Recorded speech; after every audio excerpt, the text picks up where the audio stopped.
गन्ने के जूस मतलब शुगर कैन के जूस के फायदे। नंबर 1, शुगर कैन का जूस पीना पेशाब की नाली की जलन को और उसमें मौजूद सोजिश को खत्म करता है।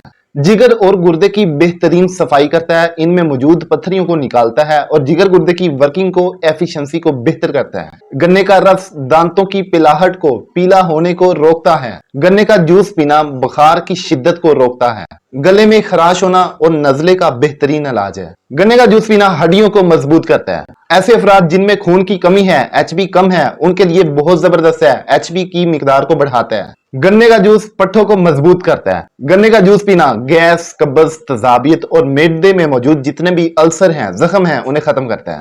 गन्ने का जूस लजीज और हाजमेदार होता है। खुश्क खांसी और बलगम को खत्म करता है। ऐसे अफराद जिनके कील महासे चेहरे पे होते हैं या जिस्म के किसी भी हिस्से पे होते हैं, वो कील महासे खत्म होते हैं। जिल्द तरोताजा और नरम होती है। और ऐसे अफराद जिनकी स्किन बूढ़ों की तरह नजर आती है, झुर्रियां पड़ जाती हैं, गन्ने का जूस इस्तेमाल करने से झुर्रियां बिल्कुल खत्म होती हैं।